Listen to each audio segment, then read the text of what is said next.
Hello बच्चों, welcome back to my channel Aki Guru class में आप सभी बच्चों का स्वागत है। जैसा कि आप थंबनेल में देख सकते हैं कि मैट्रिक परीक्षा 2023 से संबंधित सामाजिक विज्ञान के मोस्ट वेरी वेरी ऑब्जेक्टिव प्रश्नों का कलेक्शन लेके आया हूं, जिसमें बच्चों चारों पार्ट आपको मिलेंगे। तो बच्चों, आपसे बस एक ही चीज़ का रिक्वेस्ट रहेगा कि आप वीडियो को पूरा देखें। जब भी देखें तो आप पूरा देखें। अगर आपके पास टाइम नहीं है तो आप टाइम निकाल लें, बाद में वीडियो देखें, पर टाइम निकाल के वीडियो के पूरा देखें, अंत तक बने रहें। ठीक है, ये बात मैं आप ही के लिए बोल रहा हूँ, इसमें पूरा मोस्ट इम्पॉर्टेंट है। आप वीडियो देखिएगा तो आपको वीडियो देखने के बाद पता चल जाएगा कि हमारे चैनल के द्वारा किस प्रकार का कंटेंट दिया जा रहा है, कंटेंट दिया जा रहा है। आप इमेजिन नहीं कर सकते हैं। बस आप, अगर आप पूरे साल भी पढ़ाई नहीं किए तो आप हमारे इस चैनल से जुड़े रहें, आपको पूरा यहाँ से हेल्प मिलेगा, पूरा आपको फॉरवर्ड किया जाएगा आगे की ओर। आप बस अपनी सच्ची मेहनत से हमारे पूरे वीडियो को देखिए और अपने जैसे सभी बच्चों के मित्रों को शेयर करते चले जाइए। बस आपसे यही एक रिक्वेस्ट है। ठीक है बच्चों, तो चलिए अपने क्वेश्चन के फर्स्ट पार्ट पर चलते हैं। क्वेश्चन का फर्स्ट पार्ट क्या बोलता है? चिपको आंदोलन के प्रणेता कौन है? मतलब चिपको आंदोलन की शुरुआत किससे हुई थी? Option A Megha Patkar, option B Mahatma Gandhi, option C Sunderlal Bahuguna, option D Sandeep Pandya. और हाँ दोस्तों, आपसे एक बात और कहूँगा कि आप हर एक वीडियो का कलम कॉपी लेकर, मतलब हर कलम कॉपी लेके वीडियो, और हर एक वीडियो को इम्पोर्टेंट पे आप क्वेश्चन को नोट करे चलते जाइए। जो भी आपको इम्पोर्टेंट लगे आप उसको नोट्स जरूर बनाइए। ठीक है, ये आप ही के लिए बेनिफिट्स होगा। तो इसका राइट आंसर होगा सुंदरलाल बहुगुणा। ठीक है बच्चों। और एक बात और बच्चों, जो बच्चे नए हैं उनके लिए तो ये वीडियो वरदान साबित होगा, और जो बच्चे ओल्ड है, जो बच्चे पढ़ रहे हैं, तैयारी कर रहे हैं, तो आप 25 क्वेश्चन का कलेक्शन है। 25 में से आप बताइए कि कितना स्कोर करते हैं। लास्ट में कमेंट्स में आप जरूर बताइए कि हमने 25 में से इतना कोर्स किया। ठीक है, तो बताइए डाकू की अर्थव्यवस्था का संबंध किससे है? ऑप्शन ए संसाधन संग्रहण से, ऑप्शन बी संसाधन के नियोजित दोहन से, ऑप्शन सी संसाधन के विदोहन से, ऑप्शन डी इनमें से कोई नहीं। तो बच्चों, दूसरा नंबर का सही उत्तर हो जाएगा ऑप्शन सी, संसाधन के विदोहन से डाकू की अर्थव्यवस्था का संबंध है। अगले प्रश्न में चलते हैं। अगला प्रश्न क्या बोल रहा है बच्चों? तृतीय पृथ्वी सम्मेलन कहाँ हुआ था? Option A Johannesburg, option B New York, option C Brazil, option D Kyoto. तो तीसरा नंबर का सही उत्तर हो जाएगा बच्चों, तृतीय पृथ्वी सम्मेलन जो है वो जोहान्सबर्ग में हुआ था। ठीक है बच्चों, चलिए नेक्स्ट क्वेश्चन पे चलते हैं हम लोग। नेक्स्ट क्वेश्चन बोलता है पूर्व मध्य रेलवे का मुख्यालय कहाँ है? Option A Mumbai central, option B Chennai, option C Gorakhpur, option D Hajipur. तो बच्चों, फोर्थ नंबर का सही जवाब हो जाएगा option D is the right answer. Hajipur जो है पूर्व मध्य रेलवे का मुख्यालय है। अगले प्रश्न पे चलते हैं। भारत में रेडियो का प्रसारण किस वर्ष हुआ था? Option A 1930, option B 1923, option C 1935, option D 1933। तो बच्चों, फिफ्थ नंबर का सही उत्तर जो है ऑप्शन बी 1923 में भारत में रेडियो प्रसारण हुआ था। चलिए बच्चों, अगले प्रश्न में चलते हैं। भारत में बड़े बंदरगाहों की संख्या कितनी है? Option A 10, option B 12, option C 18, option D 25। बताइए बच्चों, वीडियो पॉज कर अपना आंसर कमेंट बॉक्स में दे सकते हैं। आपको प्रश्न देख के लग रहा होगा बच्चों कि वाकई प्रश्न में दम है। ऐसे प्रश्न की संभावनाएं पूरी पूरी बनती है कि आपको बोर्ड के एग्जाम में पूछे जा सकते हैं। बिल्कुल 99% श्योर है। 100% इसलिए नहीं श्योर है कि क्वेश्चन हम ही थोड़ा ना सेट कर रहे हैं बच्चों, लेकिन 99% श्योर है कि ऐसे क्वेश्चन की पूछने की संभावना बनी हुई है। तो बच्चों, 6 नंबर का सही उत्तर हो जाएगा B is the right answer. 12 जो है भारत में बड़े बंदरगाहों की संख्या है। चलिए अगले प्रश्न में चलते हैं। मुद्रा वह है जो मूल्य का मापक और भुगतान का साधन है, ये किसका कथन है बच्चों? Option A Seligman, option B Colburn, option C Crowther, option D Napco. तो बच्चों, इसका सही उत्तर जो है 7 नंबर का कॉलबर्न, यानी B is the right answer. ठीक है बच्चों, ये किसका कथन है? तो कॉलबर्न का। कौन सा कथन? कि मुद्रा वह है जो मूल्य का मापक और भुगतान का साधन है। अगले प्रश्न पे चलते हैं। प्राचीन काल में किस धातु का मुद्रा का रूप में सर्वाधिक प्रयोग होता था बच्चों? प्राचीन काल मतलब होता है पुराना समय।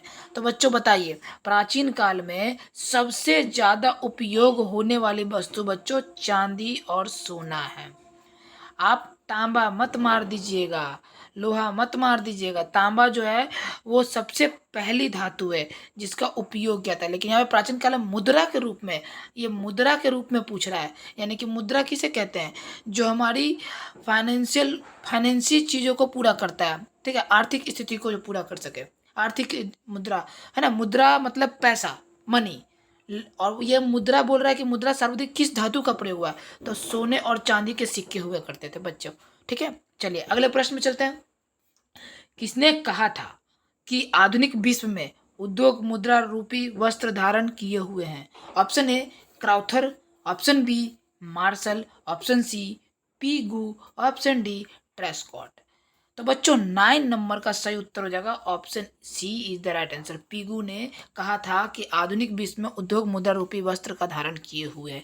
मतलब आज के रूप में जो उद्योग जो है, यानी कि उद्योग उद्योग उद्योग मतलब क्या होता है बच्चों की एक ऐसा फैक्ट्री, एक ऐसा कारखाना जहाँ पर मुद्रा के मतलब मुद्रा से संबंधित काम होता हो, ठीक है। तो वो उद्योग, कोई भी कारखाना जो है वो एक वस्त्र रूपी मुद्रा का धारण किया हुआ है, ठीक है बच्चों। आप मुझे बता सकते हो कि हमारा पढ़ाने का तरीका कैसा लग रहा है बच्चों। हम थोड़ा आपका समय लेंगे, लेकिन इस समय में आपको ऐसा चीज़ दे जाएंगे जो आप सोच भी नहीं सकते हो, ठीक है। तो आप हमारे साथ बने रहें बिल्कुल पूरी तरह से, सच्ची ईमानदारी से, और उन सभी बच्चों के पास शेयर भी कर दें जो आप जैसा तैयारी कर रहे हैं 10th क्लास का, ठीक है बच्चों। चलिए अगले प्रश्न में चलते हैं। वो कहते हैं ना, शिक्षा बांटने से घटता नहीं और बढ़ता है, बस उसी तरह आप हमारे वीडियो को शेयर कर दें। प्रधानमंत्री नरेंद्र मोदी ने विमुद्रीकरण की घोषणा कब की? ऑप्शन ए 8 नवंबर 2016, ऑप्शन बी 8 नवंबर 2017, ऑप्शन सी 16 नवंबर 2016, ऑप्शन डी 16 नवंबर 2017। तो बच्चों 10 नंबर का सही उत्तर ऑप्शन ए 8 नवंबर 2016 को प्रधानमंत्री नरेंद्र मोदी ने विमुद्रीकरण की घोषणा की थी। बच्चों आप सोच सकते हो कि कोई चांस नहीं लेना, कोई रिस्क नहीं लेना, ये भी क्वेश्चन आपके एग्जाम में आ सकता है, ठीक है बच्चों। चलिए अगले प्रश्न में चलते हैं। बिहार में भूकंप कब आया था? It is a very very easy question and most well, मतलब बहुत इंपॉर्टेंट क्वेश्चन भी है। तो बिहार में बच्चों बताइए, option A 1934, option B 1904, option C 2008, option D 1997। तो बच्चों बिहार में भूकंप जो आया था वो पहली बार भूकंप जो है वो 1934 में आया था। कब आया था बच्चों? 34 में, ठीक है। अगले प्रश्न में चलते हैं। निम्न में से कौन सा प्राकृतिक आपदा नहीं है? ऑप्शन ए बाढ़, ऑप्शन बी हिंसा, ऑप्शन सी भूकंप, ऑप्शन डी सुखाड़। तो बच्चों ऑप्शन देख के लग रहा है कि आप इसका टिक मार लीजिएगा, ये बहुत इजी क्वेश्चन है। प्राकृतिक आपदा किसे बोलते हैं? जो कि प्राकृतिक के द्वारा है, जिसपे मानव का कोई हाथ ना रहे। तो बताओ आप बच्चों, ये बाढ़ मानव नहीं लाता है, भूकंप मानव नहीं लाता है, सुखाड़ मानव नहीं लाता है। मानव कर क्या सकता है? हिंसा कर सकता है। हिंसा मतलब लड़ाई झगड़ा, दंगे फसाद फैलाना, इसी को हिंसा बोलते हैं। तो ये एक हिंसा जो है प्राकृतिक आपदा नहीं है, ये मानव निर्मित आपदा है। अगले प्रश्न में चलते हैं। अगला प्रश्न बच्चों, इनमें कौन क्षेत्र भूस्खलन से अधिक प्रभावित होता है? ऑप्शन ए कश्मीर और उत्तराखंड, ऑप्शन बी उड़ीसा और Andhra Pradesh, option C Jharkhand, option D Madhya Pradesh. तो बच्चों 13 नंबर का सही उत्तर होगा ऑप्शन सी, झारखंड जो है वो भूस्खलन से अधिक प्रभावित होता है। देखो भूस्खलन का मतलब बता दें आपको मैं क्या होता है। भूस्खलन का मतलब होता है कि मिट्टी का कटाव, मिट्टी का कटाव होना, ठीक है।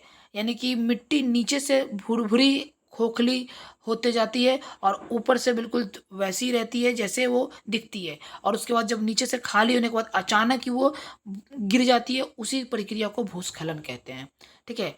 अगले प्रश्न में चलते हैं। अगला प्रश्न क्या है? बिहार की बड़ी त्रासदियों में से एक है। त्रासदी किसको बोलते हैं? It is what is this त्रासदी? त्रासदी का मतलब क्या होता है बच्चों? मैं बता दूं, त्रासदी का मतलब होता है एक ऐसी विपत्ति जो काफ़ी सारे मुसीबतों को आगमन कर दे। तो त्रासदी का मतलब यही होता है। तो इसका आपके पास ऑप्शन दिया हुआ है, ऑप्शन ए भूस्खलन, ऑप्शन बी चक्रवात, ऑप्शन सी बाढ़, ऑप्शन डी सुखाड़। तो 14 नंबर का सही उत्तर हो जाएगा बच्चों, बिहार की सबसे बड़ी जो त्रासदी है, मतलब मुसीबतों का एक पहाड़ है जिसको बोल सकते हैं, वो बाढ़। बिहार में आपको हर साल बाढ़ देखने को, पूरे बिहार में नहीं बट कोई ना कोई बिहार में ऐसा डिस्ट्रिक्ट है, ऐसा एरिया है जहाँ आपको बाढ़ बिल्कुल मिलेगा देखने को। तो बिहार हर साल बाढ़ से प्रभावित होता है। चलिए अगले प्रश्न में चलते हैं। सतलज नदी पर कृत्रिम जलाशय बनाया गया है? Option A Sardar Sarovar, option B Pant Sagar, option C Govind Sagar, option D Nagarjuna Sagar. I am not sure बच्चों कि ऐसे क्वेश्चन एग्जाम में नहीं आएगा, बिल्कुल मैं श्योर हूँ कि ये आएगा ही आएगा, ऐसे क्वेश्चन कंफर्म है कि आएगा। तो रिस्क नहीं लेना, ऐसे ऐसे क्वेश्चन को हम लोग बिल्कुल रटते हुए चलना है, समझते हुए चलना है। तो सतलज नदी पर कृत्रिम जलाशय का बनाया गया हुआ है Govind Sagar. C is the right answer of this question. चलिए अगले प्रश्न में चलते हैं बाबू। वैश्वीकरण को कहा जाता है? ऑप्शन ए भूमंडलीकरण, option B WTO, option C निजीकरण, ऑप्शन डी उदारीकरण। वैश्वीकरण को क्या कहा जाता है बताइए बच्चों। तो वैश्वीकरण को भूमंडलीकरण कहा जाता है। क्या कहा जाता है? भूमंडलीकरण। चलिए अगले प्रश्न में चलते हैं। ठीक है, वैश्वीकरण के फलस्वरूप दो देशों के उत्पादन के बीच प्रतिस्पर्धा कैसी रहेगी?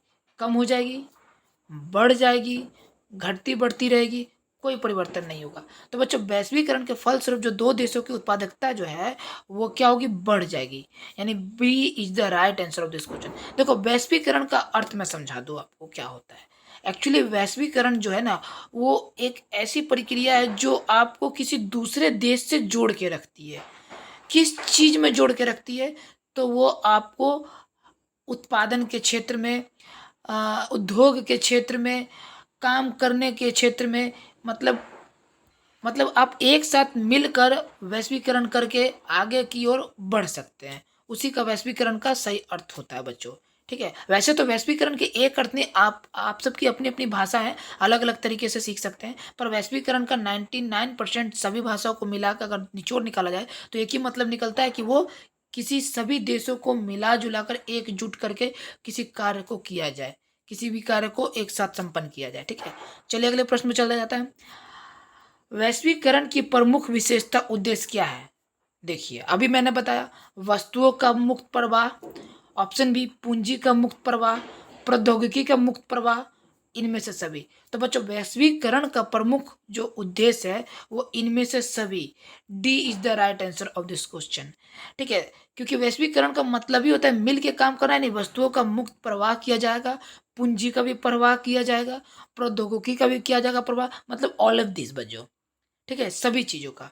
तो चलिए आप अगले प्रश्न में चलते हैं हम लोग। आप मुझे बताएं कि हमारा पढ़ाने का तरीका कैसा लग रहा है। बच्चों आप लोग को बताने से हम लोग को क्या मिलता है कि मोटिवेशनल मिलता है कि हमें इस तरह का के क्लास को लाना चाहिए। इस तरह का डिमांड है, बच्चों को मांगा जा रहा है, बच्चों को काफ़ी ज़्यादा बेनिफिट्स मिल रहा है। तो बस इसी तरीके से आप अगर प्यार बनाए रखते हैं अपने सर पे तो हम आप लोग का क्लास इससे क्या इससे और बेहतरीन लाने की कोशिश करेंगे। लेकिन हाँ, बस बदले में हमें और कुछ नहीं, आपका प्यार, आपका सपोर्ट चाहिए। हमारे इस चैनल को काफ़ी ज़्यादा आगे बढ़ाने में बस आपका हाथ चाहिए, इसलिए आप हमेशा हमारे साथ रहिएगा और हमारे चैनल को बहुत दूर तक जाना है। अभी बहुत लंबा सफ़र तय करना है, तो प्लीज़ हमारे सभी दोस्तों से एक ही अनुरोध है बच्चों से कि हमारे चैनल को शेयर करें और सब्सक्राइब कर बेल आइकन घंटी जरूर दबा लें ताकि जब भी वीडियो अपलोड हो तो आप तक पहुंच सके। ठीक है बच्चों, तो चलिए अगले प्रश्न में चलते हैं। ये अगला प्रश्न है हमारा, अंतर्राष्ट्रीय बाजारों के एकीकरण को क्या कहते हैं? ऑप्शन ए उदारीकरण, ऑप्शन बी निजीकरण, ऑप्शन सी वैश्वीकरण, ऑप्शन डी इनमें से कोई नहीं। तो अंतर्राष्ट्रीय बाजारों के एकीकरण को क्या कहते हैं बच्चों? तो इसको कहते हैं वैश्वीकरण कहते हैं। अभी आपको बताए थे कि वैश्वीकरण का मतलब क्या होता है। तो अंतर्राष्ट्रीय बाजारों, अंतर्राष्ट्रीय मतलब जो हमारे राष्ट्र से बाहर हो उसको अंतर्राष्ट्रीय बोलते हैं। ठीक है, जो हमारे देश में हो उसको राष्ट्रीय बोलते हैं और जो हमारे देश से बाहर हो उसको अंतर्राष्ट्रीय बोलते हैं। ठीक है, तो अंतर्राष्ट्रीय बाजारों का एकीकरण मतलब एकजुट करना को ही हम लोग क्या कहते हैं? वैश्वीकरण कहते हैं। ठीक है बच्चों, चलिए अगले प्रश्न में चलते हैं। फ्रांस की क्रांति का प्रमुख कारण क्या था?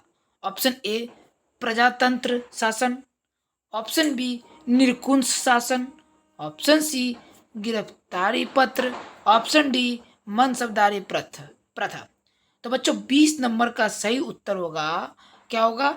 निरंकुश शासन। निरंकुश शासन जो है फ्रांस क्रांति का प्रमुख कारण था। चलिए अगले प्रश्न में चलते हैं। हंगरी की मुख्य भाषा क्या थी? ऑप्शन ए इतालवी, option B Magyar, option C Polish, option D French. तो बच्चों 21 नंबर का सही उत्तर जो है वो मैग्यार हो जाएगा। B is the right answer of this question. ठीक है बच्चों, अगले प्रश्न पे चलते हैं। नेपोलियन संहिता किस वर्ष लागू की गई थी? ऑप्शन ए 1789 में, ऑप्शन बी 1791 में, ऑप्शन सी 1801 में, ऑप्शन डी 1804 में। तो बच्चों what is the right answer of this question? तो 22 नंबर का right answer of this question D is the right answer of this question. 1804 में जो है नेपोलियन संहिता जो है वो वर्ष लागू हुई थी। तो चलिए अगले प्रश्न में चलते हैं। मेटरनिक कौन था? Who was the Metternich?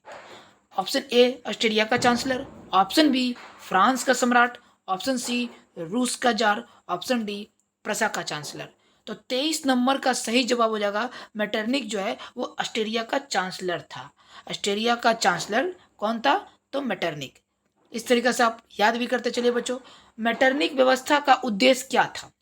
अभी बताएं कि मेटरनिक कौन था, तो ऑस्ट्रेलिया का चांसलर। अब बताइए उसकी व्यवस्था का मोटिव क्या था, उद्देश्य क्या था? ऑप्शन ए गणतंत्र की स्थापना करना, ऑप्शन बी प्रजातंत्र की स्थापना करना, ऑप्शन सी पुरातन व्यवस्था पूर्ण स्थापना, ऑप्शन डी नेपोलियन की पूर्ण स्थापना। तो 24 नंबर का बच्चों सही उत्तर होगा option C is the right answer of this question, पुरातन व्यवस्था की पूर्ण स्थापना करना। ठीक है बच्चों, चलिए अगले प्रश्न में चलते हैं। आज का लास्ट और ये आखिरी प्रश्न है। किसने कहा था कि फ्रांस जब छींकता है तो बाकी यूरोप को सर्दी जुकाम हो जाता है? Option A Napoleon, option B Hitler, option C Metternich, option D Garibaldi. बच्चों मुझे नहीं पता ये क्वेश्चन कठिन है या आसान है, ठीक है, लेकिन मैं इतना जानता हूँ कि अगर आप 10th क्लास के स्टूडेंट है और आपने किताब पढ़ रखी है तो आप ज़रूर इसका आंसर जानते होंगे। तो मैं आपको इसका आंसर इस वीडियो में नहीं बताऊँगा, आपको मुझे इस वीडियो का, इस क्वेश्चन का आंसर हमारे वीडियो के कमेंट बॉक्स में डालना है। तो बच्चों आज का सेशन यहीं समाप्त करते हैं और आप हमें बताएं कि आपको ये क्लास कैसा लगा।